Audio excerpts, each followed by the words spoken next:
Bom, a mesa vai se desfazer e eu convido então o professor Jobim, o professor Fábio permanece, para a gente já fazer a nossa primeira mesa redonda, a nossa primeira apresentação, apesar da mesa ser retangular. Bom, gente, como a gente já entrou um pouquinho no horário, nós vamos ter apenas 20 minutos de fala cada um, e nesses 20 minutos eu provavelmente vou extrapolar um pouquinho, mas vamos tentar ser, né? O Jobim que vai controlar a minha fala aqui, e eu estou coordenando a mesa por imposição, né? Quem deveria controlar a mesa deveria ser o professor Monsieur Jouvon, né? Mas ele não quis, empurrou isso para mim. Então, vamos começar aqui com o professor Fábio Carvalho. O professor Fábio Carvalho foi, há alguns anos atrás, diretor do Núcleo Inspiran, coordenador do Núcleo Inspiran de Formação Superior Indígena, que hoje em dia é Instituto Inspiran de Formação Superior Indígena. Tem alguns livros publicados como organizador, né, e tem alguns também como livros solo. Entre eles o Macunaíma, que deve estar circulando por aí, e esqueci aqui, anotei o nome do outro, mas... Descentralização da vida literária, teoria crítica e autoria em tempos de diversidade, que também está circulando por aí, e são exemplares maravilhosos. Então, eu vou abreviar o currículo, todos conhecem o professor Fábio, né? Então, Fábio, com você a palavra. Deixa eu só copiar, deixa eu só colar aqui. Considerações sobre os cantos Iequana, de Fernando Iequana, que é um egresso do programa de pós-graduação em letras da Universidade Federal de Roraima, um indígena Iequana, do qual o Fábio vai falar e nos apresentar um pouquinho do trabalho desenvolvido com ele. Bom, boa tarde a todos mais uma vez. Gostaria, antes de começar, de acrescentar que o Fernando Iequana, ele conseguiu o prêmio de melhor dissertação da Associação Brasileira de Literatura Comparada do biênio 2021. Eu acho isso um fato político da maior relevância, um fato intelectual da maior relevância, porque o indígena que mora lá no fundo da floresta, ele mora lá no fundo da floresta mesmo. Gente, vocês não sabem onde o Fernando mora, é lá no, sabe, lá no fundão do Mato Virgem.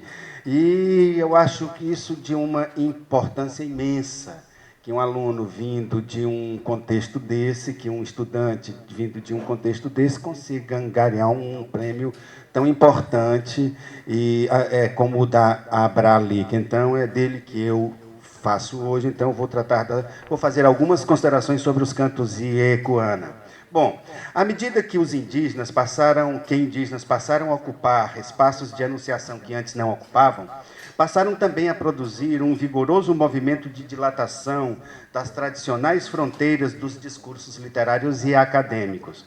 Obras do calibre de Mediamo Rigoberta Menchú e de A Queda do Céu, de que o Jobim vai tratar daqui a pouco, bem exemplificam essa verdadeira novidade que representa a emergência de uma vaga literária indígena em nosso tempo.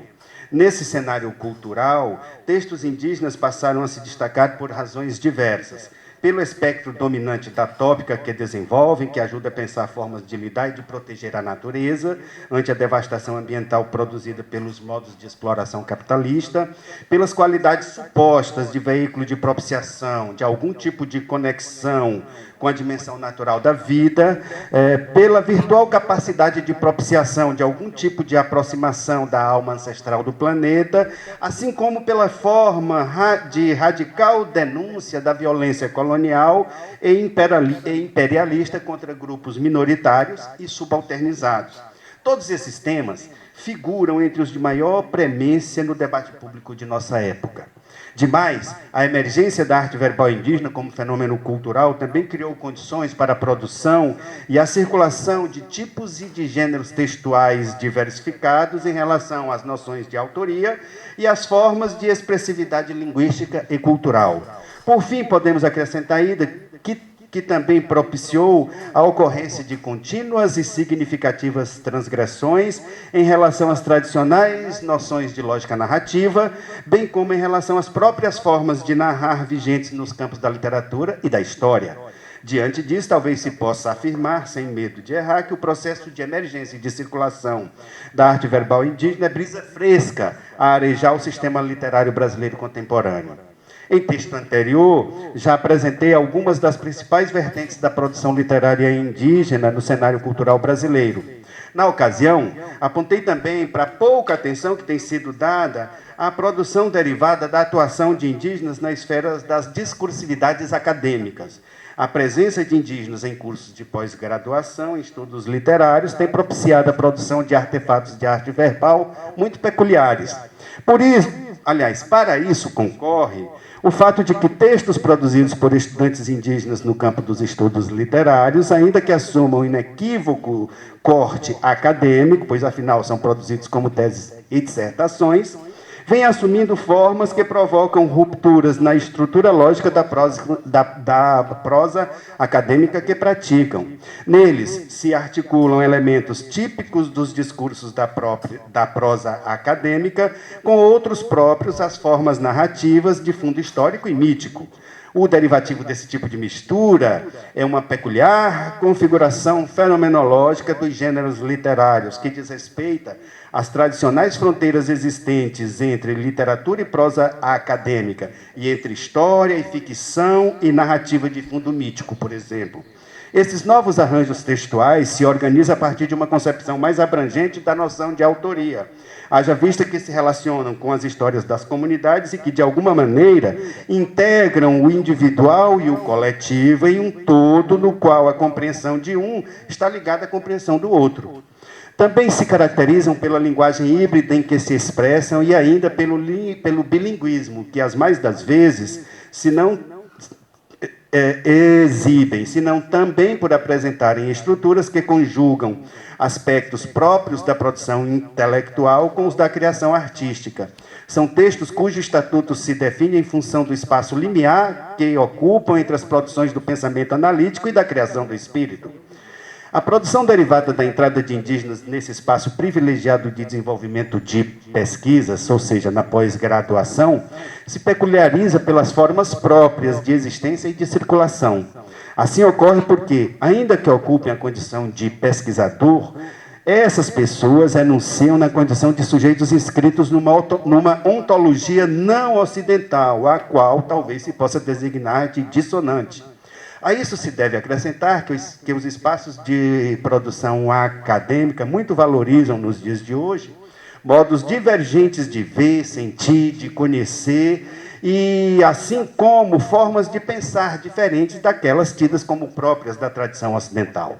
A posição de pesquisador indígena cria, pois, condições propícias para a constituição de um tipo de produção etnográfica e artístico-literária que não encontra precedentes na história das formas textuais e das tradições discursivas literárias e acadêmicas. E assim ocorre porque indígenas se constituem como pesquisadores designados como tal pelas próprias comunidades, em que atuam mediante a afirmação de um compromisso ético e intelectual, comunitário e pedagógico, com a preservação e a difusão das culturas indígenas. Eles são escolhidos e, por isso, compromissados por políticas internas de formação que quase sempre são definidas pelas próprias aldeias em que moram. Então, esses pesquisadores contam com o apoio e a participação de suas comunidades para que possam coletar, organizar e publicar, sob a forma de obras escritas, as manifestações verbais de caráter coletivo da tribo. Esses textos, em geral, têm a função de registrar as narrativas, os cantos e os saberes tradicionais, como a prática da medicina, os ritos de propiciação da natureza em relação à caça, à pesca, à roça, à construção de casa e a todos os artefatos de uso ordinário. Ao ocupar essa posição, pesquisadores indígenas desfrutam de condições de felicidade para a superação das dificuldades enfrentadas para a captação e fixação de textos tradicionais da arte verbal indígena, bem como para seu posterior estudo e análise, haja vista que desfrutam da confiança de seus parentes, que é um aspecto facilitador da coleta e que possui um tipo de conhecimento que pessoas não indígenas, em geral, não dispõem. Em texto anterior, eu já afirmei que são cada vez mais raras oportunidades de que pesquisadores não indígenas possam entrar em contato direto com esse tipo de texto. Assim acontece em razão de que muitos dos métodos de coleta empregados em outros tempos já não são mais aceitos pelas práticas acadêmicas ora vigentes. Desse modo, a oportunidade de vivenciar momentos de manifestação espontânea da arte verbal indígena no chão do cotidiano das comunidades indígenas são cada vez mais difíceis de ocorrer. Daí as dificuldades para a sua apreciação e análise no momento atual. Nesse contexto, professores indígenas passaram a assumir papéis que antes não lhes cabiam. Selecionados pelas comunidades, eles assumem no agora a condição de vetor de preservação e transmissão cultural de conhecimentos ancestrais, papel que antes era preferencialmente restrito a anciões, pajés e curadores. Esse tipo de atividade substancia espécie de estratégia de enfrentamento de dois problemas. O primeiro tem a ver com a possibilidade de fazer frente ao processo de perda das características culturais vistas como originárias, motivadas pelos apelos da modernidade, transformando a escola, que é uma realidade incontornável da vida indígena nos dias de hoje, num espaço de fortalecimento das culturas indígenas. O segundo tem a ver com a própria possibilidade de ocupar esse espaço de que o indígena foi historicamente alijado, dando a conhecer à sociedade brasileira a grandeza e a multiplicidade das metafísicas ameríndias. É bem esse o caso de Sobre os Cantos Tradicionais Iecuana, de Fernando Gimenez Iecuana, texto que, sob minha orientação, ganhou o prêmio Discursos Riedel da Abralic de melhor dissertação do ano 21-22. A produção desse curioso artefato de arte verbal indígena ocorreu tendo como base um compromisso firmado com a comunidade Furuarúnia, Auaris, que encarregou o professor Fernando de realizar a coleta e a sistematização dos cantos. Ele define o compromisso nos seguintes termos: além da intenção de registrar o patrimônio do meu povo para os mais jovens das comunidades e para todos que se interessam pela cultura dos Iecuana, tenho também mais um objetivo: o de divulgar para dentro e para fora das comunidades iecuanas as formas e as funções desse importante elemento que são essenciais para a nossa cultura, pois são eles que mantêm a memória e a existência do nosso povo. Por esse motivo, esse texto tem também a função de material didático para ser utilizado pelos professores da escola da minha comunidade e de todas as escolas iecuana.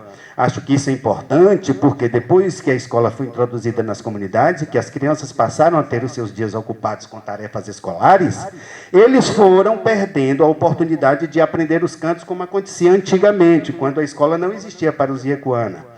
Para se ter uma ideia, acrescenta Fernando, hoje em dia os pais não têm mais o costume de plantar fiacua nos quintais para ensinar os cantos e as línguas para seus filhos. Nesse passo, faço breve digressão.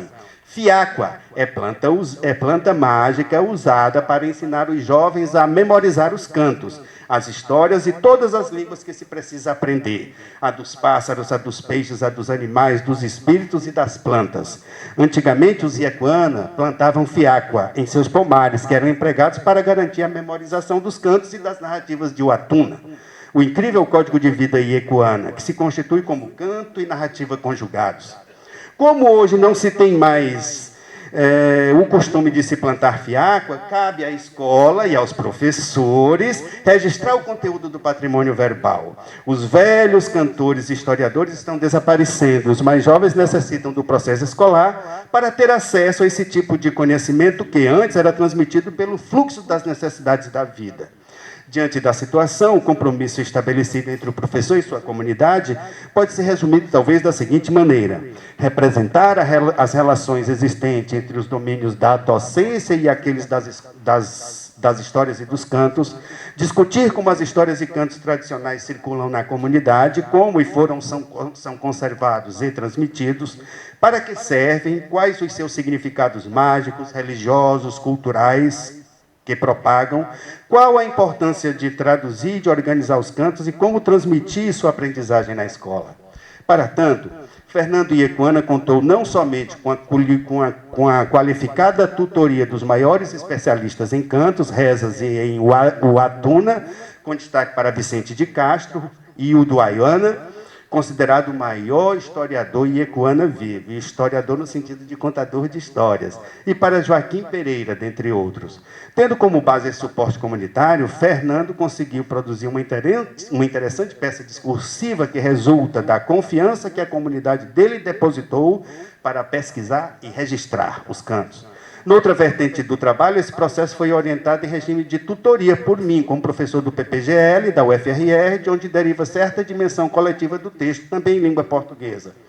O texto contém elementos da ordem do mito, da teogonia, da história do povo e da comunidade furuarúnia, auaris, mas também do canto ritual e da poesia encantatória.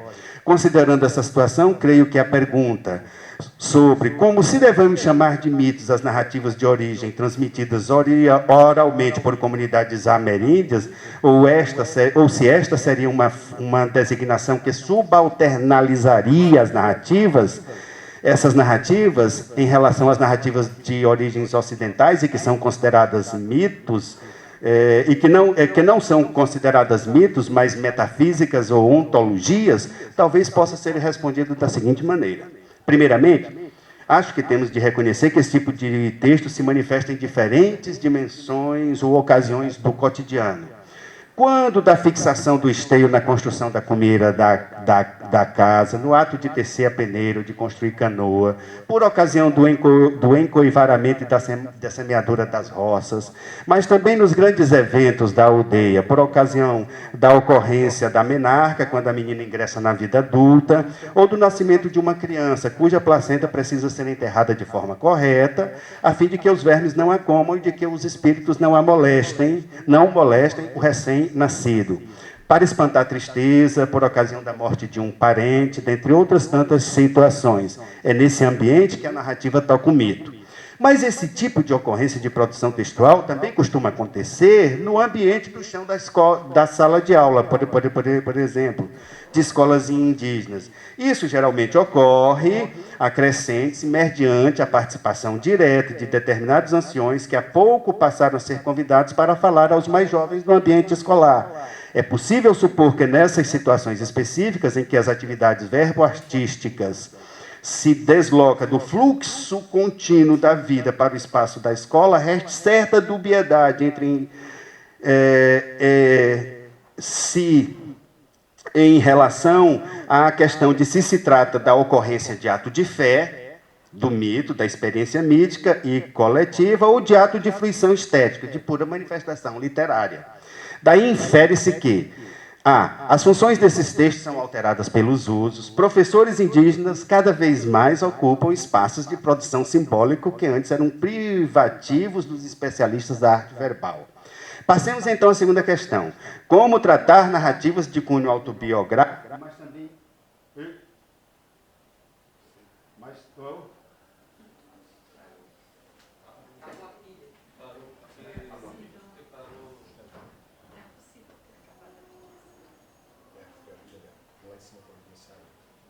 Bom, aqui a gente escuta bem. Não, é porque está gravando. Se aproximar isso aqui, capta. Pode ser? Só deixar pertinho. Posso pegar? Pode. Se você quiser continuar, eu vou providenciar a pilha para esse. Beleza. Não precisa falar aqui. Não precisa? Esse aqui capta. Ok. Então, como tratar as narrativas de cunho autobiográfico, mas também comunitário, atribuídos a autores ameríndios, que são mediadas, elaboradas, organizadas, estruturadas ou mediatizadas por agentes brancos? Como vimos, ainda que o texto de que tratamos resulte de um tipo de iniciativa coletiva em que os contadores de história desempenham a função de fontes primárias e de informantes diretos, o nome do autor estampado na capa do livro publicado pela Abralic é de Fernando Giménez Iecuana. Daí que temos um típico caso de autoria individual que se esteia num tipo de colaboração comunitária e também coletiva.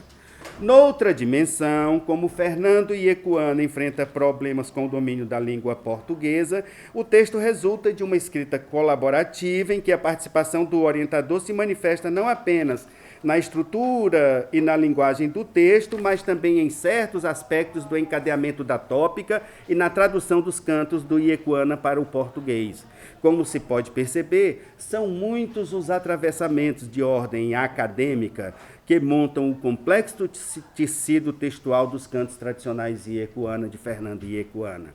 Quanto à terceira questão, e que tem a ver sobre como tratar as narrativas de autoria individual ameríndia, no que diz respeito à sua referência às comunidades a que os autores pertencem, e cuja suposta pertença legitima o lugar de fala autoral, cremos que o que atrás foi dito, já apresentamos a contento a espessa teia que sustenta a noção de autoria desse singular tipo de texto que ora circula na cultura literária e acadêmica brasileira. Para finalizar, acrescento que essa breve reflexão sobre os modos que a presença da escola em comunidades indígenas e a presença de indígenas nas universidades tem contribuído para a ampliação do escopo, das formas e dos gêneros textuais nos campos da literatura e dos estudos literários, ainda se encontra em estado de elaboração preliminar. Mas acrescento também que ela abre um veio com potencial para expandir as fronteiras daquilo que fazemos e praticamos no campo das produções de espírito e do pensamento analítico. Muito obrigado.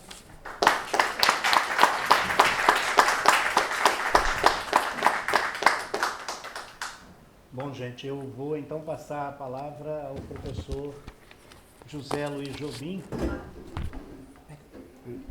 Vou passar a palavra então ao professor José Luiz Jobim, que todos já conhecem, né, e que tem um capital simbólico de publicações enfim, de orientações e de relações internacionais enfim, que é praticamente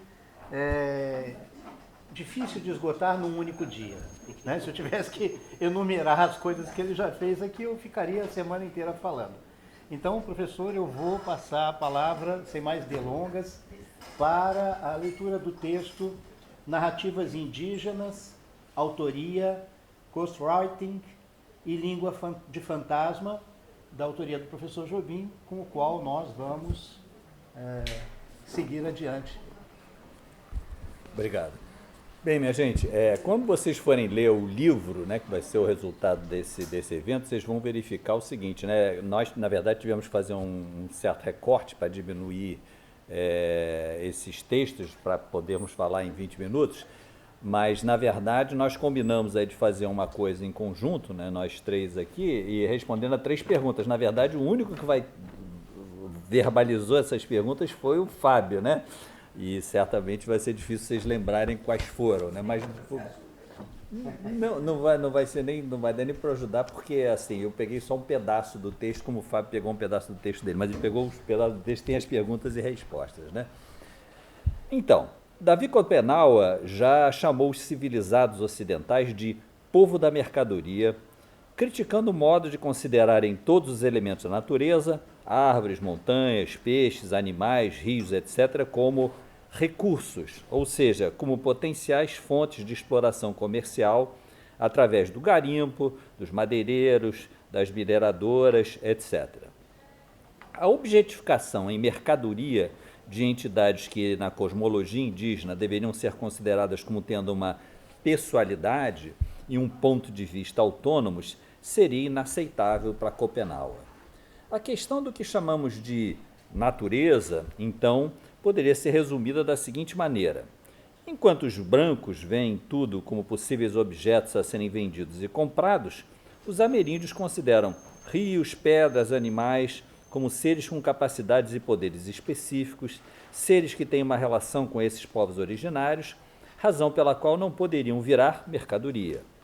O problema é que o povo da mercadoria, segundo Copenaua, só consegue ver como objetos aqueles seres e quer se apropriar deles para comprá-los ou vendê-los. A narrativa atribuída a Davi Copenaua, A Queda do Céu, como a que foi atribuída a Rigoberta Menchú, me chamo Rigoberta Menchú e assim me nació la consciência, apresenta algumas características que podemos qualificar de comuns a ambos. Então, primeiro, é dirigida a um público não indígena. Segundo, descreve elementos da cultura ameríndia. Terceiro, apresenta fatos históricos referentes ao encontro da cultura ameríndia com a cultura abrangente, partindo de uma perspectiva indígena. Quarto, foi originalmente publicada em língua diferente daquelas de seu suposto autor, ou seja, foi mediada por tradução. E quinto, foi organizada e estruturada por membro da cultura abrangente. De fato, os dois livros entregam memórias individuais e coletivas, fazem uma espécie de construção atualizada de um passado em que se cruzam lembranças pessoais e heranças de sentidos transmitidos oralmente, além de coisas que não estão presentes ou não existem mais. Se a memória coletiva estruturada no Ocidente como história com H maiúsculo baseia-se em arquivos, documentos comprobatórios, restos e rastros materiais, essa estruturação do passado não faz parte dos modos originários de circulação, apropriação e uso do passado em culturas orais ameríndias.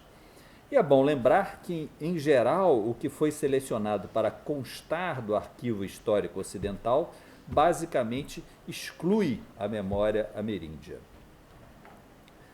Bruce Albert, que é o tradutor do Schopenhauer, declara em sua introdução à Queda do Céu que gravou, transcreveu e traduziu para o francês as histórias e reflexões de Davi Schopenhauer, as quais, em sua interpretação, relatam com intensidade poética e dramática, acrescida da perspicácia e humor, o confronto histórico entre os ameríndios e as margens de nossa civilização, entre aspas.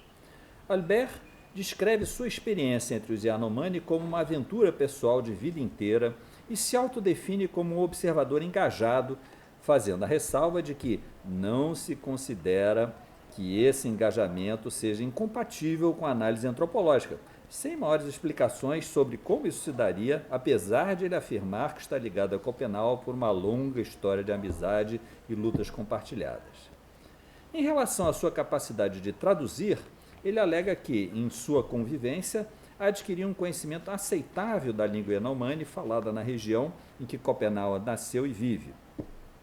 Sua descrição do livro também é relevante. Cito Bruce Albert. Contudo, esse livro não é uma autobiografia clássica. Não se trata de um relato de vida solicitado e reconstruído por um redator fantasma, ghostwriter em inglês, a partir de seu próprio projeto de registro documental à moda dos clássicos norte-americanos do gênero no começo do século passado. Tampouco é uma autobiografia pertencente a um gênero narrativo tradicional, transcrita e traduzida por um antropólogo fazendo às vezes de mero secretário etnográfico. Os registros do depoimento de Davi Schopenhauer não cabem nos cânones autobiográficos clássicos, nossos ou dos Yanomami. Os relatos dos episódios cruciais de sua vida mesclam inextricavelmente história pessoal e destino coletivo. Ele se expressa por intermédio de uma imbricação complexa de gêneros, mitos e narrativas de sonhos, visões e profecias xamânicas, falas reportadas e exortações políticas, autoetnografia e antropofagia e antropologia simétrica. Além disso, esse livro nasceu de um projeto de colaboração situado na interseção, imprevisível e frágil, de dois universos culturais. Fim de citação. Segundo Albert, o livro é resultado do desejo de Davi Schopenhauer de alcançar um público na sociedade abrangente para denunciar as ameaças à sobrevivência de seu povo, conectando essas ameaças a questões ambientais e ecológicas mais amplas, referentes à destruição das florestas pelo povo da mercadoria. De fato, além de representar um extraordinário esforço de autoobjetificação, como diz Bruce Albert, o livro também dá conta da história e dos fundamentos de vida do povo Yanomami, incluindo o encontro cultural com o povo da mercadoria, para comparar e contrastar os modos de pensar e agir dos Yanomami com os daquele povo. Trata-se de um livro que, embora possa ser legitimado como autêntica expressão pessoal e autobiográfica de um xamã Yanomami, é fruto de uma espécie de transculturação entre os ocidentais e os Yanomami. A própria existência do livro paga um pesado tributo ao antropólogo Bruce Albert, a começar por seus aspectos constitutivos básicos: a escolha sobre o que deveria ser aproveitado do material gravado e transcrito, os critérios de inclusão e exclusão, a transformação do material anteriormente oralizado em texto, a estruturação do texto em capítulos com títulos significativos, a transposição para o francês dos sentidos configurados em língua yanomami. Schopenhauer fala com Bruce Albert e, através deste antropólogo, ao povo da mercadoria, porque quer que entendam o que ele diz em nome dos Yanomamis. Cito Schopenhauer: quero também que os filhos e filhas deles entendam nossas palavras e fiquem amigos dos nossos, para que não cresçam na ignorância. Porque, se a floresta for completamente devastada, nunca mais vai nascer outra. Fecha aspas. A fala reportada de Schopenhauer é extremamente crítica sobre os efeitos negativos do contato de seu povo com a civilização, entre aspas, apontando uma série de problemas gerados por esse contato, a perda de valores tradicionais do Zé Yanomami, a internalização pelas novas gerações de modos ocidentais problemáticos de ver e agir, a entrada de garimpeiros, madeireiros, criadores de gado e agricultores comerciais nos territórios indígenas, devastando a floresta, a letalidade das doenças trazidas pelos civilizados, entre outras coisas. Embora ele tenha saudade de um mundo em que os valores originários de seu povo prevaleciam, ele também acredita não ser mais possível o retorno ao estado anterior. Esta, de fato, é uma das razões para ele aceitar participar do projeto para fazer esse livro na língua dos brancos, embora tenha saudades do mundo dos ancestrais Yanomami. Eu cito Schopenhauer: nossos anciãos amavam suas próprias palavras, eram verdadeiramente felizes assim. Suas mentes não estavam fixadas noutro lugar. As propostas dos brancos não tinham se intrometido entre eles. Trabalhavam com retidão e falavam do que faziam. Possuíam seus próprios pensamentos voltados para os seus. Não ficavam o tempo todo repetindo: um avião vai pousar amanhã, visitantes brancos vão chegar, vou pedir facões e roupas. Hoje, todas essas falas a respeito dos brancos atrapalham nossos pensamentos. A floresta perdeu seu silêncio. Palavras demais nos vêm das cidades. Os anciãos não pensavam nem um pouco nessas coisas de branco. Hoje, nossos olhos e ouvidos se fixam muito tempo longe da floresta, alheios a nossos próximos. As palavras sobre os brancos criam obstáculos às nossas e as deixam esfumaçadas. Mas sabemos também que as palavras dos brancos só iriam sumir mesmo de nosso espírito se eles parassem de se aproximar de nós, destruindo a floresta. Tudo então voltaria a ser silencioso como antigamente e ficaríamos de novo sozinhos na floresta. Nosso espírito se aquietaria e voltaria a ser tão tranquilo quanto o de nossos ancestrais no primeiro tempo. Mas é claro que isso não vai mais acontecer. Fecha aspas. Um aspecto interessante desse livro é sua constituição linguística. Como já dissemos, ele é o resultado de uma tradução para o francês de gravações feitas em Yanomami por Bruce Albert. Se já temos um quadro histórico nítido de como os colonizadores consideravam as línguas indígenas inferiores ou deficitárias, Schopenhauer inova ao apresentar uma visão ameríndia sobre a língua do outro. Vejamos. Segundo a narrativa de Schopenhauer, Remore, ancestral de um zangão alaranjado, deu aos brancos sua língua emaranhada. Emaranhada é o adjetivo do próprio Schopenhauer, que sai de uma garganta diferente da dos Yanomami. Cito Schopenhauer: a fala deles, os brancos, parece mesmo o zumbido dos zangões, não é mesmo?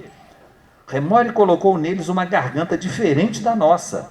Remore vivia ao lado de Omama nos vastos bancos de areia da jusante dos grandes rios. Foi Omama que, querendo dar nova vida à espuma de gente de Raiowari, pediu a ele para insuflar uma nova língua nos forasteiros que tinha acabado de criar. Por isso nossos anciãos não entendiam nada do que lhes diziam os primeiros brancos que encontraram. Sua fala desarticulada era para eles realmente horrível de ouvir. Quando lhes dirigiam a palavra, tentavam prestar atenção, pensando com perplexidade. O que será que eles querem dizer? É só essa fala que conseguem proferir? Que modo medonho de se expressar! Será essa a língua dos fantasmas? Não, deve ser outro linguajar, aquele que Remore deu aos forasteiros. É interessante aqui lembrar que essas atribuições de sentido negativo à língua do outro são comparáveis às atribuições feitas pelos ocidentais em relação às línguas com que se depararam em territórios colonizados. E como já demonstrei no livro de 2020, a desqualificação da língua do outro pelo colonizador ocidental é um fenômeno que ocorre há séculos. A novidade, então, é a desqualificação de uma língua ocidental por um ameríndio.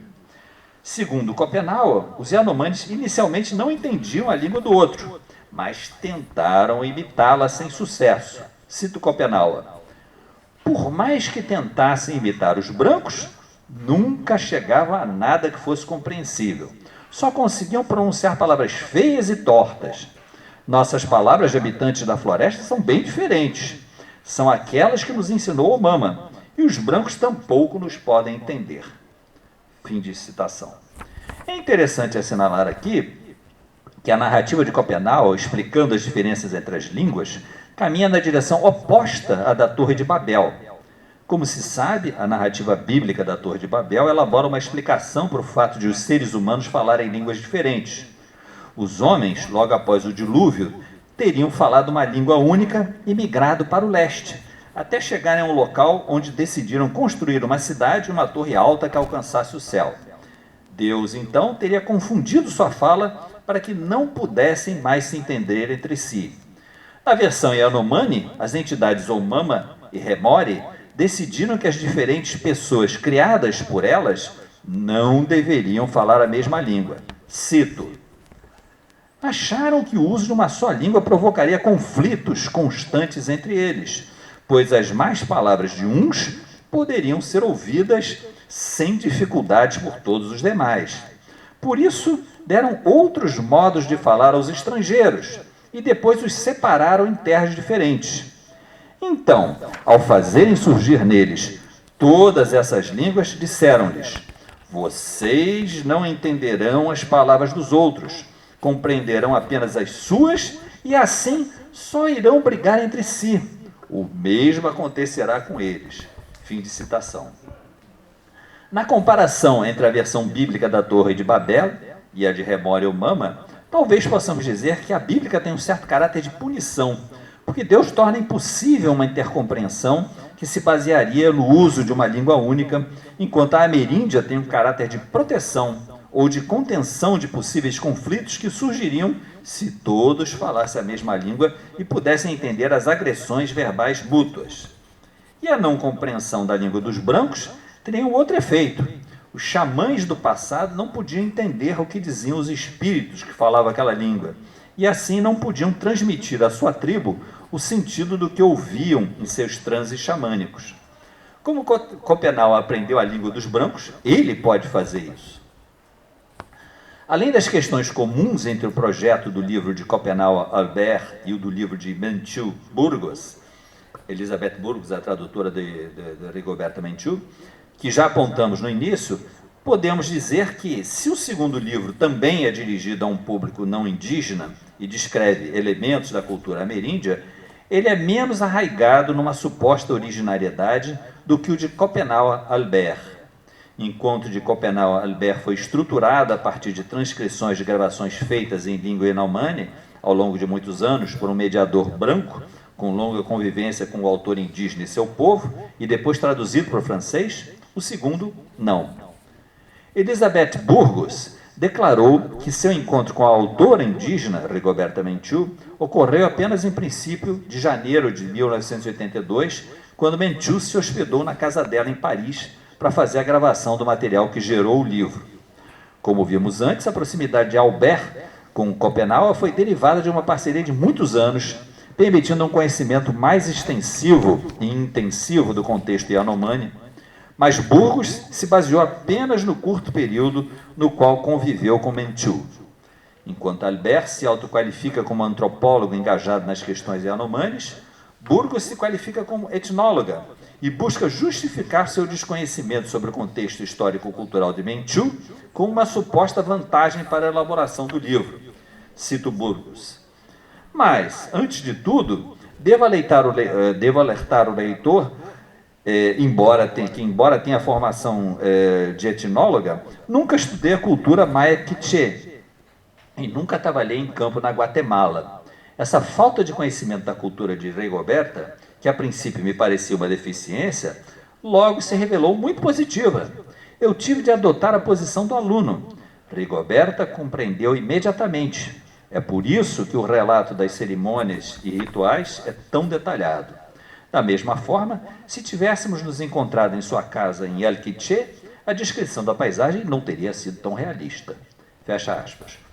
O livro, em suas edições francesa e espanhola, apresenta Burgos como autora na capa. Na tradução inglesa, na capa aparece Edited and Introduced by Elizabeth Burgos de Bré.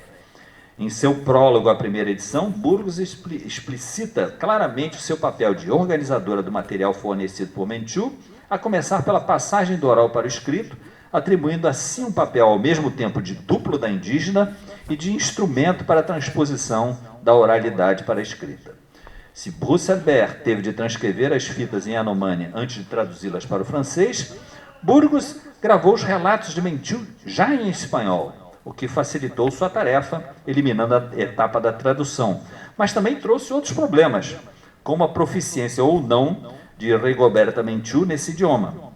No prólogo à segunda edição espanhola, publicado depois que Menchu ganhou o Prêmio Nobel da Paz, Burgos diz que o livro, aspas, ganha novamente vida na língua em que foi escrito e pensado, fecha aspas. Mas no prólogo original de 1982, Burgos diz que Menchu, aspas, expressou-se em espanhol, língua que domina há apenas 3 anos, fecha aspas, gerando dúvidas no público leitor sobre a real capacidade de expressão plena da indígena nessa língua na qual a etnóloga é falante nativa. Assim, a questão da língua e da tradução, longe de ser periférica, parece ser central na discussão sobre a constituição das 2 narrativas tratadas aqui. Obrigado.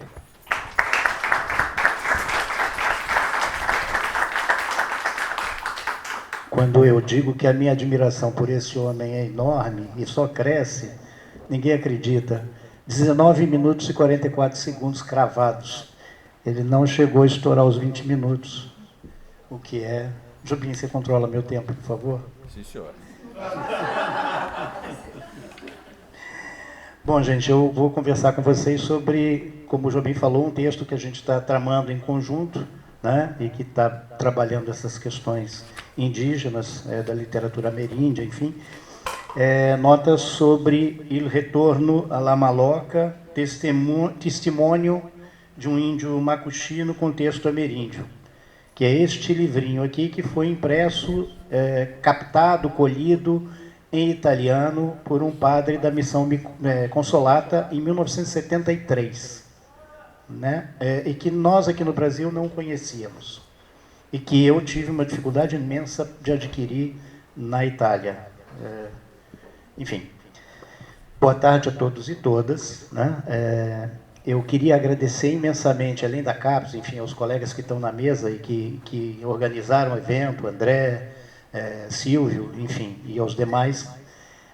Eu queria agradecer especialmente a Tarsila Mibielli, que está ali sentada, que é aluna de letras do 6º período e que está acompanhando a gente nesse evento, e que me ajudou a trazer para o português esse texto que foi traduzido pela Loretta Emery, que é uma poeta, autora deste livro, Mulher entre Três Culturas, e que esteve em Boa Vista, hospedada na minha casa, na casa da Sônia Fersec,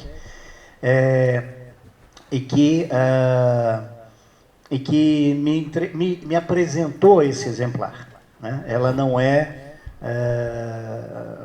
está mais no Brasil, está na Itália, mas volta e meia retorna ao Brasil, deve retornar em breve, e nos trouxe esse livro para que nós o conhecêssemos, porque nós em Roraima não o conhecíamos, já que ele foi publicado em italiano e nós não temos uma versão em português dele. Salvo umas 20 páginas que eu acabei de presentear ao Jobim aqui, que a própria Loreta traduziu e nos trouxe. Nós vamos fazer um livro, pretendemos fazer um livro em breve com a tradução desse livro, que nós consideramos fundamental, porque não existe nada igual em termos de Brasil.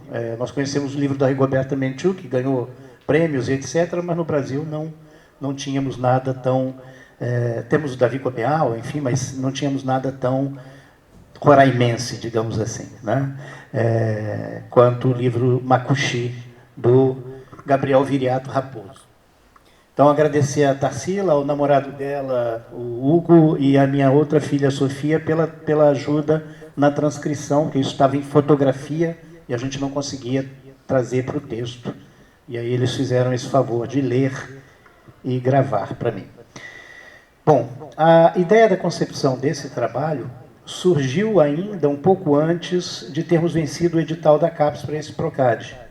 Mais ou menos no final do ano de 2017, quando reunidos em outro evento da nossa pós-graduação, Fábio, eu e outras pessoas, Tevair, enfim, outras pessoas de quem a gente tem saudade, discutíamos a partir da premissa argumentada pelo próprio professor Fábio, que está aqui do meu lado, de que deveria haver um nome diferente de literatura, ele mudou de ideia depois, tá, gente? As narrativas ameríndias, né? E a gente fazia isso baseado numa provocação feita pelo professor Roberto Assíselo de Souza, que, acompanhando aí a historiografia da literatura, trazia o nome literatura desde sua origem, mostrando que era uma tradição ocidental, exatamente, e tudo mais, e que determinados valores dessa produção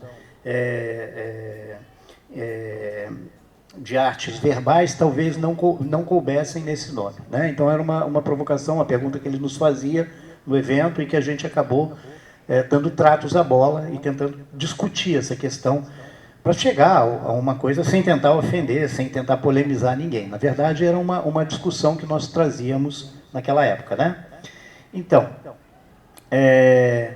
dessas observações, embora nunca tenha chegado a termo, ou ao ponto de formular algo que pudesse ganhar corpo num texto definitivo para uma publicação de resultados, percebi inicialmente, a partir da leitura de textos de outros colegas, entre eles o próprio Fábio, que tinha avançado em algumas questões quanto à definição das dimensões que essas narrativas podiam abranger, né?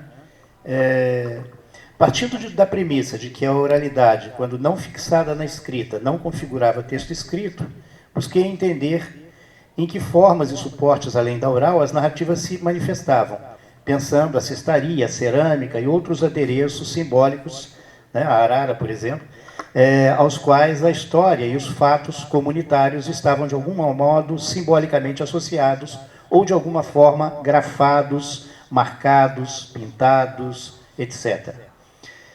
Cheguei à conclusão, à custa de alguma ajuda bibliográfica, etc., de que essas narrativas tinham uma forte associação com uma textura, uma ideia de textura. Fossem petróglifos, fossem cestaria, adereços, cerâmica, grafada, panelas ou outros objetos, sempre havia uma narrativa ou tradição associada a esses objetos e a sua gravação em relevo, ou, simplesmente, uma textura específica em tinta ou a própria superfície tátil do objeto. Então, a textura era fundamental nessa tentativa de definir as narrativas a partir desses objetos. Faltava entender como a oralidade, e aqui eu estou fazendo um resumo dessa ideia inicial, porque não é esse o objeto do texto, né? Faltava entender, como diz o Jobim, o nariz de cera. Faltava entender como a oralidade de alguns racontos, sendo lacunar e até mesmo contraditória em alguns momentos, poderia ser abrangida enquanto dimensão dessas narrativas. Por isso ensaiei a ideia de contexto. Então, textura e contexto. Uma vez que boa parte dessas narrativas, por pertencerem a uma tradição comunitária, eram conhecidas e repetidas pela maioria dos membros dessas comunidades que as cultuavam.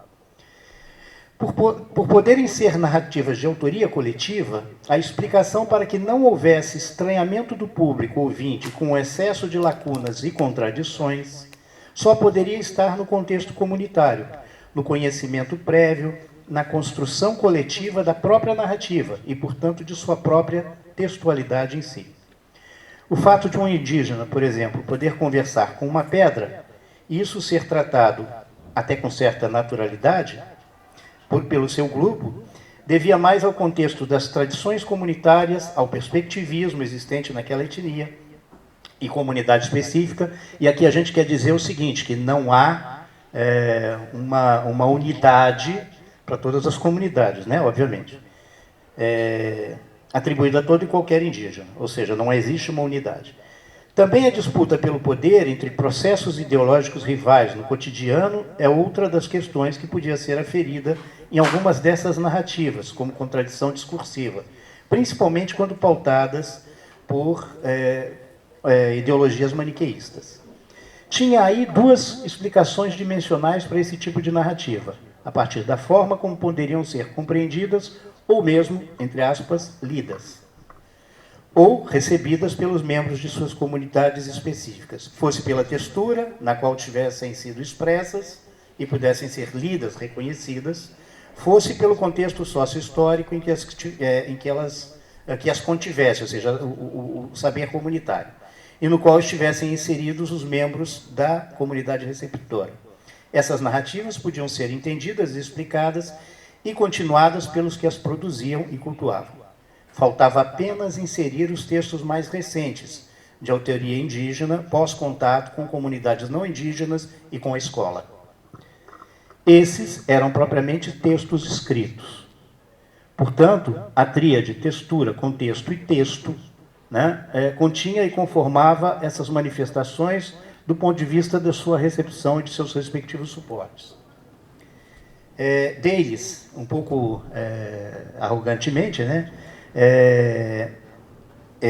o nome de provisório de contexturalidades, ou seja, texturalidades interrelacionadas, né, para que houvesse uma condição de inteligibilidade.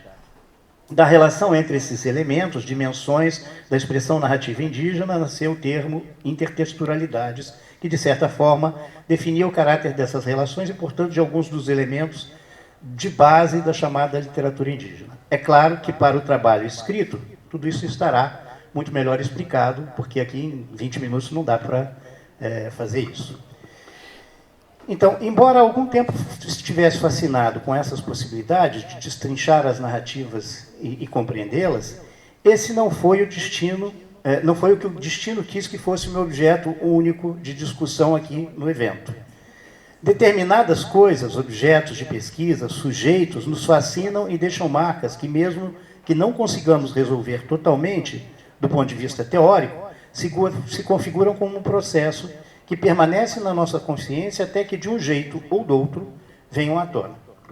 Acontece que, nesse mesmo instante que escrevo, tenho um olho nesse evento e outro no meu memorial de titularidade, que deverá ser concluído até janeiro do ano vindouro. Isso me faz pensar muito mais no processo de escrita de um memorial, em primeira pessoa, do que num trabalho de pesquisa. Uma meta-pesquisa, talvez, explicando de como me constituo como pesquisador. E esse processo não está isento de casos que mudam radicalmente o rumo daquilo que se está pesquisando ou que se pretende comunicar num evento. Tal parece ter sido o destino de notas sobre Il Retorno a la Maloca, testemunho de um índio macuxi no contexto ameríndio. E aí eu vou interrelacionar aquelas questões que eu levantei antes um pouquinho com esse livro que está aqui. Acontece que há alguns meses eu recebi como hóspede em minha casa, a pedido da poeta indígena, editora, orientanda no doutorado da UF do Jobim e amiga pessoal, a pesquisadora Soni Fersek, da etnia macuxi, tive a grata surpresa que mudou o rumo dessa comunicação. Estávamos nós no Procad, preparando esse evento. A Loreta chegou, se instalou na minha casa e, como italiana comunicativa que é, ao café já estávamos conversando sobre a vida dela entre os Yanomami de Roraima. Ela passou uns 10 anos lá. E sobre as relações que estabelecera nos idos dos finais dos anos 70, 80, com os padres da prelazia de Boa Vista, secretariando algumas de suas missões sobre o conhecimento que adquirira e os livros que escrevera a partir dessa relação com os padres e com os indígenas. E sobre essas minhas ideias, até que ela me apresentou um texto, esse testemunho, de um indígena de Roraima, publicado em 72, é esse aqui, né? Dentre outras coisas, estranhei o ano da publicação. 1972 era uma data 4 anos mais antiga que o primeiro dos livros até então conhecidos, publicados em Roraima, né? Nós estamos falando do romance Marco da Literatura de Roraima, escrito por uma mulher, um romance, não é um livro de poemas, é um romance escrito por uma mulher, que é o primeiro livro da literatura roraimense até então, que era A Mulher do Garimpo, de Nenê Macage. Até então tido como o primeiro livro publicado no estado de Roraima. Por outro lado, pensando no testemunho mais conhecido de todos nós, ganhador de prêmios, inclusive o Nobel da Paz, que o Jobim acaba de nos demonstrar, me chamo Rigoberta Menchú e assim nasceu a consciência, e da Elizabeth Burgos, que começou a ser escrito em Paris, na casa de Elizabeth Burgos, em 82, uma década depois da publicação desse aqui, a gente tem que estranhar mesmo a data de 1972, né? Portanto, uma década depois da publicação na Itália, pela editora Editrice Missionária Italiana, editora missionária italiana, me estranhou o fato dele ter sido apresentado naquele momento, me apresentado naquele momento. Infelizmente, o livro organizado pelo padre Silvano Sabatini, da Missão da Consolata, não existe em língua portuguesa ainda na íntegra. Só a parte traduzida pela Loretta M. A apresentação do padre etnólogo Vittorio Macconi dá claras pistas da surpresa que representa essa obra. Não vou ler em italiano, vou ler em português, porque meu italiano não é dos melhores, então, apesar de ter feito a citação em italiano. Se narra como ele havia visto o encontro de seu mundo primitivo com a cultura mais avançada do branco e quais foram seus tristes frutos. A primeira frase da apresentação, aqui na contracapa do livro, né? É a apresentação dele. A apresentação do padre etnólogo Vittorio Macconi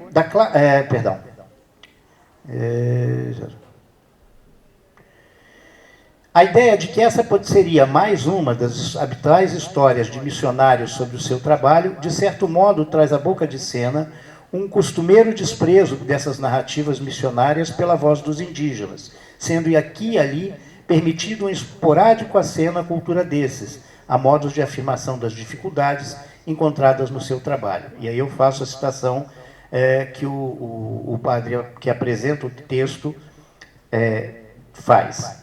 Quando me foi requisitada a leitura do manuscrito do padre Silvano Sabatini, pensava tratar-se de uma das histórias habituais sobre a vida em uma missão católica, com algum esporádico aceno à cultura de uma tribo amazônica. Ele também padre. Em vez disso, desde a primeira página, encontrei-me envolto na experiência de índios da Amazônia a partir da pessoa de um deles. A tradução é minha, do italiano. A surpresa de Macconi, expressa na apresentação desse livro, continua em afirmações como essa que segue. Recolhendo o testemunho de Gabriel, índio Macuxi, o padre Silvano Sabatini não impôs na mediação suas próprias convicções. Não é fácil, nem mesmo para um missionário que tem o dever de trabalhar para os outros, vencer a tentação de aparecer como protagonista em uma narrativa na qual explode o drama autêntico e sofrido do encontro entre o mundo ocidental e aquelas tradições dos indígenas. É importante ressaltar que a surpresa dele é também a minha, ao perceber que o relato de Gabriel Viriato Raposo é tratado como testemunho que contraria a lógica do discurso eclesiástico. Mais surpreendente ainda é observarmos que já em 72, há exatos 50 anos, pelo menos, nessa apresentação do padre Macconi, há uma busca pelo respeito ao protagonismo dos sujeitos dessas culturas, pensando, inclusive, a sua própria denúncia de que essa não é uma prática corriqueira da própria Igreja Católica que ele representa. Como apontei antes, o contato com a escritora Loretta Emily foi fundamental no conhecimento desse texto, difícil de encontrar. Mas além da referência que me serviu de guia para a compra do livro em italiano, Loretta me apresentou sua própria tradução do livro para o português, de um trecho de aproximadamente 20 páginas, não mais que isso. O livro tem 80 e algumas. Especificamente do testemunho de Gabriel. Nessa tradução, que ela julgou fundamental difundir, estão alguns dos principais trechos do depoimento, que também serviram de inspiração para poemas que a própria Loretta publicou em blogs e no livro Mulher entre Três Culturas, do qual extraio o seguinte trecho da apresentação. A natureza etnográfica dos poemas é circunstancial apenas, nada intencional, mas espero contribua para focalizar conceitos políticos que me impulsionam, tais como diversidade cultural, relativização, autonomia, identidade, resistência e liberdade, em suma. Emily, 1987. A preocupação da poeta e missionária com esses elementos é fundamental para entendermos sua luta no sentido de dar a conhecer aos brasileiros o depoimento de Viriato. Sobre esse, aliás, explica no blog Presença Internacional Press Agency. Horrível minha tradução do inglês. Em janeiro de 1985. O Arquivo Indigenista da Diocese de Roraima publicou um trabalho por mim organizado e intitulado Depoimento de Gabriel Viriato Raposo. Nele, traduzido do italiano de volta para o português, os trechos mais representativos do livro Ritorno alla Maloca, que tinha sido publicado na Itália em maio de 72. A tradução parcial é essa que utilizo nesse trabalho e que surpreende mais uma vez pela clareza de ideias e raciocínios que apresenta no testemunho. E aí eu começo a trazer os trechos do próprio Gabriel Viriato Raposo, né, da Maloca da Raposa, para que vocês percebam isso, né? Naquele tempo, o índio ia até Manaus e até Belém. A viagem durava muitos meses. Quem ia, na volta, contava as coisas maravilhosas dos brancos. Depois apareceram aqui os primeiros brancos e o índio trabalhava para eles, para receber um pedaço de rabo. Naquele tempo, o rabo era muito feio e fraco. Mas índio ia embora com seu barco e ia para Manaus, remando no seu barco com remo de direção e muitos paus. O barco era grande e cabia muita gente, e era com o barco que o índio ia. O nosso povo veio da Venezuela, também do Brasil mesmo. Foi durante a guerra com os Wapixana que os Macuxi vieram morar nesse lavrado. Acho que quem ganhou a guerra foram os Macuxi. Tinha muitos índios aqui naquele tempo, mas depois chegou o branco, mataram um grande número, os mataram muito mesmo, e batiam todo mundo. E o índio fugia e se escondia no mato. Raposo, 1985, na tradução da Loretta Emily. A forma como narra a chegada do branco em Roraima é bem típica da oralidade, na qual a mudança de direção e de assunto e o entremear de outras questões, como o barco, por exemplo, o tamanho do barco e tudo mais, na narrativa, que não parecem ter conexão entre si, são normais graças à memória coletiva que agrupa os contextos desses tempos idos e não vividos, a não ser nesse construto coletivo, ou da consciência, né, coletiva. A narrativa, por vezes, confunde as convicções pessoais de um Gabriel, já convertido à cristandade, com o Gabriel ainda vinculado ao coletivo de tradições da própria comunidade da Raposa. Aí ele vai fazer duas citações seguidas, no mesmo trecho do texto, em que ele vai dizer o seguinte: o pajé trabalha, ele apresentando a figura do pajé. O pajé trabalha e às vezes quer ganhar a sombra de um homem doente. O pajé está trabalhando para curar para que ganhe de novo a sua sombra e sua saúde. Pode fazer sim, mas com o poder do demônio. É o demônio que faz tudo com o pajé. O pajé não trabalha com o poder de Deus. Então, nesse trecho, a figura dos pajés é demonizada e tudo mais, né?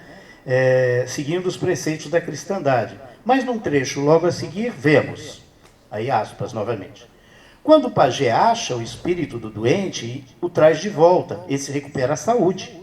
O homem adoece quando seu espírito vai embora. O pajé bate as folhas para poder ir à procura de onde está a sombra. Acha, leva de volta, o doente sara. Se não acha, o doente morre. Às vezes o pajé não é bastante preparado, não entende e não pode achar. Então o doente, para o doente acaba tudo, porque o espírito do doente pode ser jogado dentro das serras ou dentro da água, mas o pajé bom acha. Vai direto lá onde se acha. Então, nesse segundo trecho, ele tem uma admiração fora do comum pelo pajé, né? E o que mostra o conflito, de fato, entre essas duas relações, né? Esse conflito ideológico dentro da mesma narrativa, né? E que nós, ocidentais, não conseguimos, às vezes, captar, porque, para nós, a narrativa geralmente é uma coisa, a não ser fluxo de consciência, né? Tem uma coisa bem reta, direta, né? E eles não se preocupam com esse conflito, essa contradição. Então, a contradição é o nervo da vida, não é isso, Fábio? Então, nesse segundo trecho, o Gabriel já se percebe a forte simpatia pelo pajé, que antes aparecia demonizado, mas como agora é um salvador de vidas. Mais que isso, parece haver confiança no trabalho de salvamento de que um bom pajé é capaz. A contradição torna-se, então, um elemento fundamental da percepção de dois discursos ideológicos em luta renhida no âmbito do indivíduo e da cultura, e das narrativas macuxis daquele momento. De um lado, a tradição milenar que concebeu o conhecimento natural dos pajés, e de outro, a cristandade, com seus dogmas, demônios e etc., na ânsia de dominação cultural em prol de um processo colonizatório. Mescla de colonização e civilização. Na verdade, eu brinco aqui com a palavra. O episódio da chegada dos brancos, o mais dramático do depoimento, explica a forma pela qual o pai dele é seduzido, permitindo a instalação dos brancos em suas terras, em troca de promessa de fornecimento de carne e de gado para a comunidade. Mas a promessa era um engodo, pois depois das 3 primeiras vezes em que a carne ia diminuindo de quantidade e qualidade, passa primeiro, aí na fala do Gabriel, né, para encerrar. Passa primeiro, passa segundo, 4º ano e o branco não dava mais nada. Ficou muitos anos e quando foi embora, no lugar de deixar como quando tinha chegado, vendeu a terra para Isaías Madeira de Surumu. O preço foi um cavalo e Raposa passou para Isaías Madeira. Sofremos muito, muito. Eu, que tinha virado tuxaua, fui falar com o primeiro branco, o senhor Luiz Marajó. Falei, por que vendeu nossa maloca? Ele diz que não a tinha vendido. Ele mentiu para mim, para um índio, e diz que não tinha vendido. Nós podíamos ter mandado embora Isaías Madeira, mas tínhamos medo. A nós nos resta ler, refletir e perpetuar o conhecimento desse momento, como forma de evitar que se repita, embora saibamos que o vivenciamos todos os dias na relação de poder entre culturas. Peço desculpas, o tempo é curto, e vocês vão ter que ler o resto no texto que a gente vai publicar. Muito obrigado.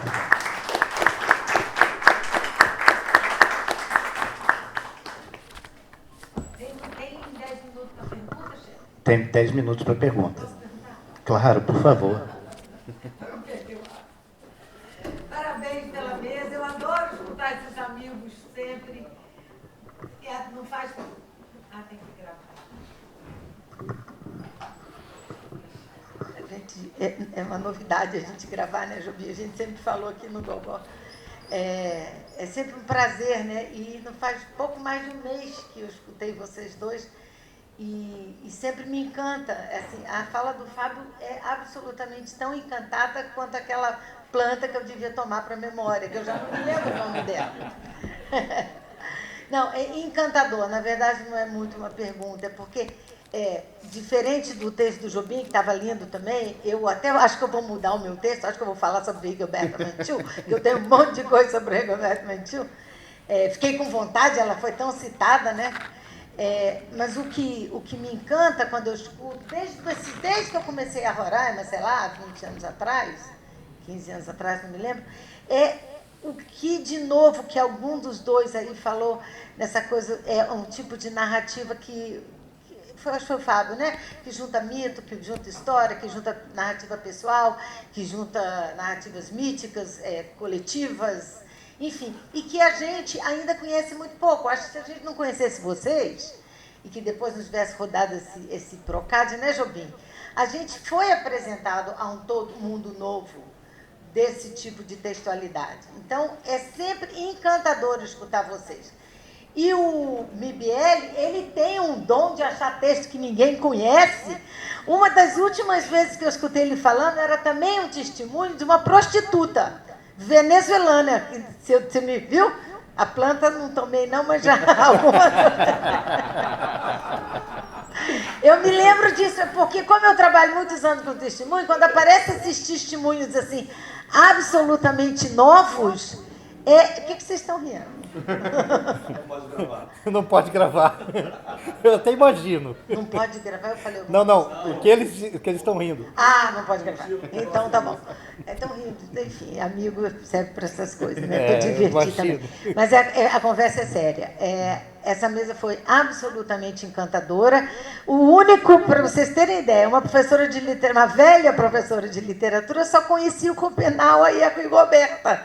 O resto é tudo um admirável mundo novo que a gente não para de aprender. E eu me lembro, acho que foi aquele segundo, não me lembro qual o número, do seminário Procad, que foi online, que eu saí de lá muito assustada, que em algum momento eu quero... que depois eu tive com eu vejo os posts da Sony todo dia no Facebook, mas eu nunca tive chance de falar com ela, que era ela falava também, que memória boa, de uma narrativa indígena. E era online, hein? Que a gente faz 1000 coisas ao mesmo tempo.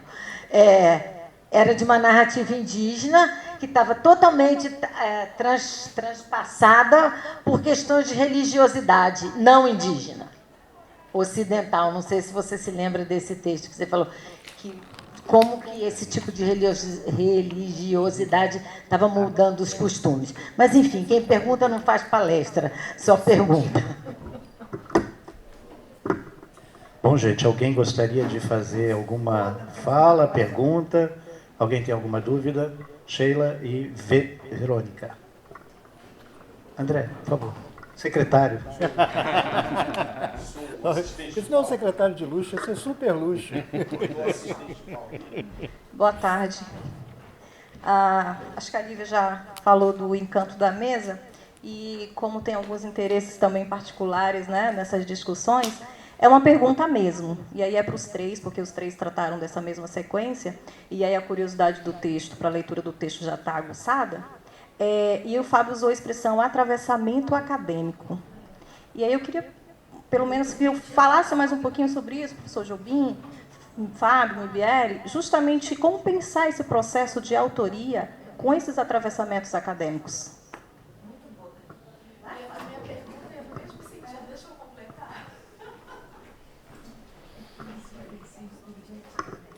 Oi, eu também fiquei aqui pensando nos atravessamentos, por isso que eu pedi já para completar.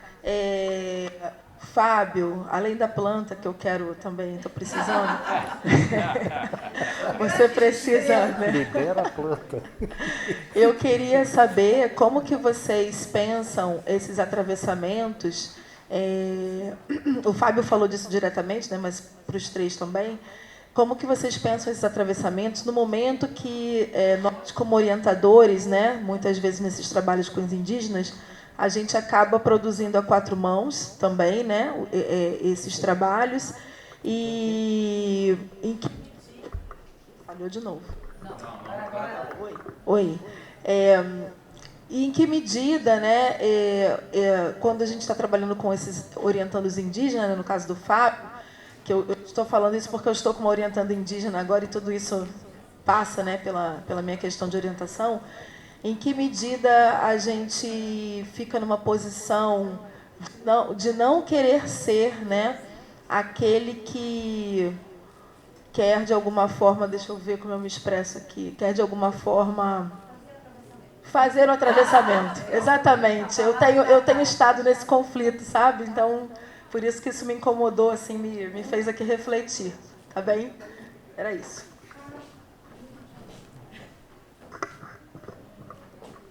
Ananda quer perguntar? Ananda, perdão. Desculpa, Ananda. Então, vocês trouxeram discussões super interessantes, obrigado. Em relação à questão do livro do Davi Copenaua, né, a gente percebe que há um diferencial aí, que o professor também mencionou, mas da gente pensar um pouco isso, né? Essa figura que escreveu sobre o Viriato é um religioso, é alguém que esteve ali de passagem e tal, né? E a fala do Fábio, né? Justamente, o Fábio já está há anos lá, conhece, convive e tal, né? Como de discutir um pouco isso, né? Da gente pensar um pouco isso. Como a gente pode atravessar, mas pisando de leve, né? No sentido da interferência que se tem no texto do outro, né? E como também essa nossa presença, como quem fala, tem uma expectativa em relação ao que a gente quer ouvir, também às vezes interfere no que é dito, né? Seria isso, uma discussão para esse lado.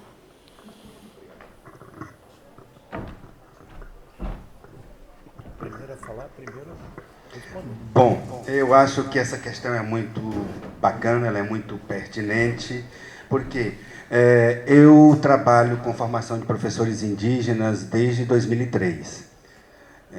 Então, vão-se aí quase 20 anos com formação de professores indígenas. Nesse tempo, durante esse tempo, eu fui me dando conta de que eu usufruo de um lugar de pesquisa muito privilegiado, no sentido que eu trabalho diretamente com índios na graduação. Eu e a professora Isabel temos um programa de extensão que é de preparar os alunos da graduação, nossos alunos, nossos formandos, para entrar na pós, e na pós a gente orienta. Ou seja, o atravessamento, ele é incontornável, diria assim. Agora, como a Ananda bem colocou, como atravessar sem machucar e sem destruir essas coisas. Então, sendo o atravessamento incontornável, a estratégia que nós utilizamos e que nós empregamos é de, primeiramente, tirar o indígena, aquele que enuncia a partir da sua comunidade, da posição de informante. O Fernando não era um informante, nem eu era um antropólogo ou um etnógrafo que simplesmente copiava as coisas dele. O Fernando, ele coletou, captou, transcreveu e escreveu lá na comunidade. Ele chega com o texto. Gente, quando eu olhei para o texto, eu digo, meu Deus do céu, como é que eu vou organizar esse emaranhado de coisas? E aí, você sentar com ele, Fernando, aqui está, isso. O que tu quer dizer? É isso? Não quero dizer isso, não quero dizer isso. Então vamos reescrever. Assim fica melhor. Tá certo, agora é isso, professor. Vamos escrever desse jeito. Não, que eu estou querendo explicar isso. Então, assim, sabe, eu passei os últimos 4 meses antes dessa defesa dele, gente, eu me sentava todo dia, por vezes 8 horas por dia com o Fernando. E era um negócio minucioso, Fernando, e aqui? Não, Fernando, então isso vai... professor, isso tem que ir para outro lugar mesmo. Então, é um trabalho em que eu não sou etnógrafo, nem tradutor, mas a gente forma uma parceria e, nesse processo, há uma preocupação constante em tirar o indígena do lugar daquele que dá informações. A informação e o tratamento é feito a partir daquilo que ele considera que seja pertinente do ponto de vista dele.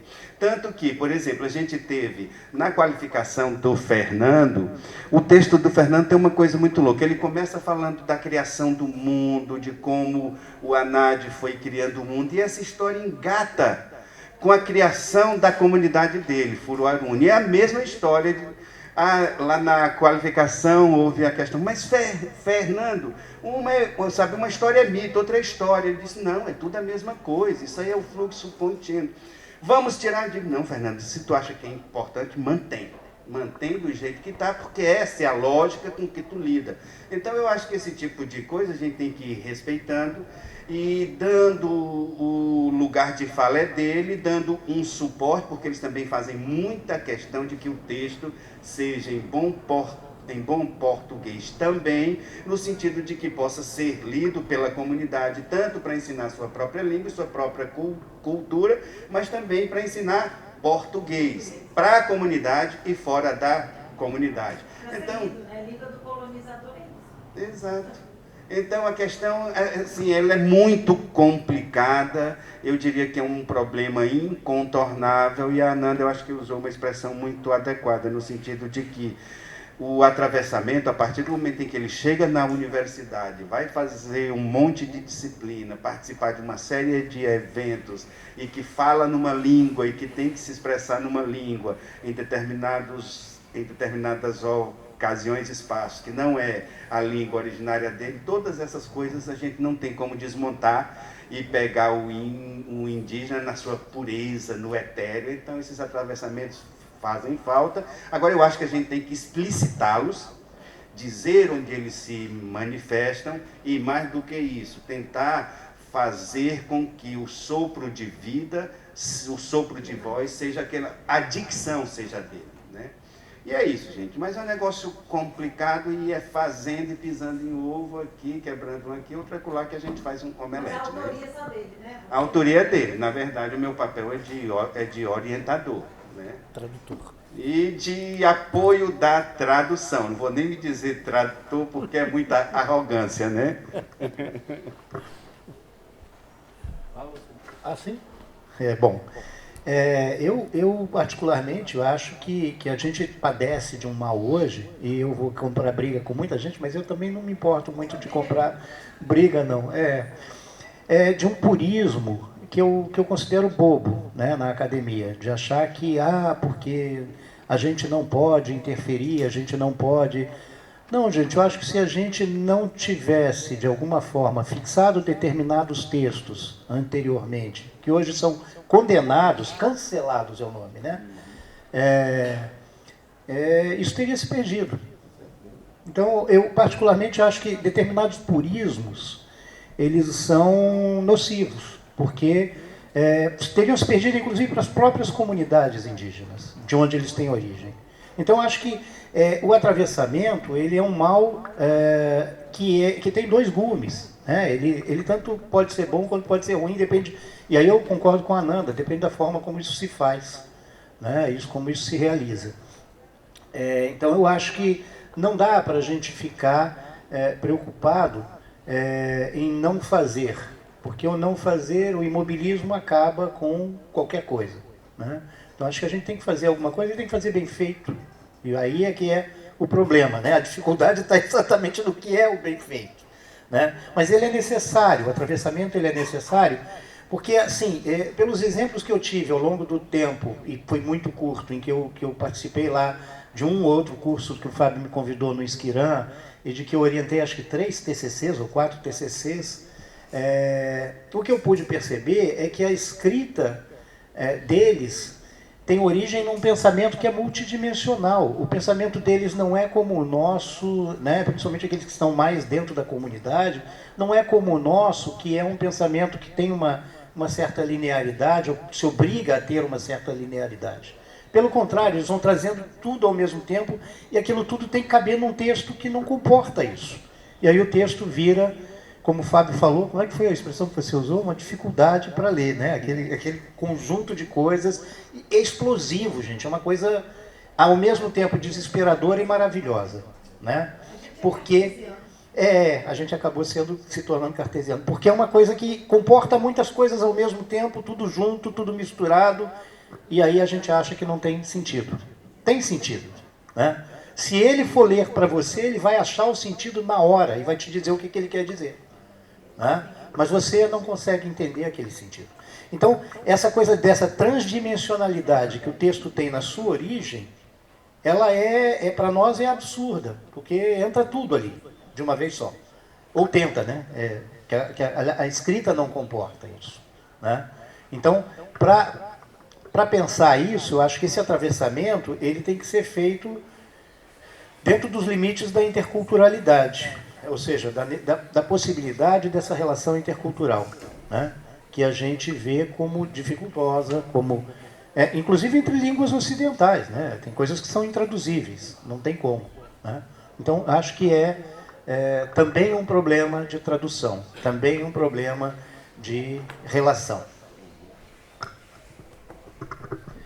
Bom, eu concordo com tudo que foi dito anteriormente, eu só acrescentaria uma dimensão, que é do modo como nós consideramos a autoria, né? Nós, enquanto ocidentais, né? Que eu acho que é uma mistura de romantismo, e romantismo no sentido de estilo de época mesmo, né? E de copyright, né? De propriedade comercial, né? E o que significa isso? Significa o seguinte: bom, ao mesmo tempo uma crença enraizada de que a autoria de um texto ou de qualquer outra forma artística, ela se enraiza numa subjetividade autônoma e singular, né? E por outro lado, que esta mesma subjetividade autônoma e singular, ela é proprietária do que faz, né, especificamente. E justamente, eu acho que essas narrativas das quais tratamos aqui, né, e em geral essas narrativas que surgem nas comunidades indígenas, elas desafiam bastante esse tipo de concepção dos dois lados, né? Em primeiro lugar, que normalmente, mesmo quando são assinadas por uma pessoa singular, o caso do Fernando Iekuana, foi ele que assinou ali, né? Mas assim, está claro para ele, como estava claro para Rigoberta Menchú, como estava claro para o Davi Copenau, né? Que assim, tá, sou eu que estou falando, mas veja, eu não estou falando, a voz que está saindo aqui não é só minha, né? E o conteúdo que eu estou repassando também não é só meu, né? Então essa é uma grande discussão e que ficou muito posta na época do livro da Rigoberta Menchú, porque ela foi acusada de ter colocado no livro dela coisas que ela não testemunhou, né? E ela disse: olha, mas vem cá, na concepção do meu povo entram também aquelas coisas que são transmitidas oralmente, que são a herança de memória da comunidade, né? E isso também está presente nessas narrativas das quais a gente está falando aqui, né? Então eu acho que esse é um detalhe aqui que às vezes a gente esquece, né? Mas que é crucial aqui para levar em conta. Bom, gente, a gente vai fazer uma pequena pausa de exatos 8 minutos para fazer um lanchinho e ir ao banheiro, e em seguida retornamos para a mesa número 2, ok? Obrigado.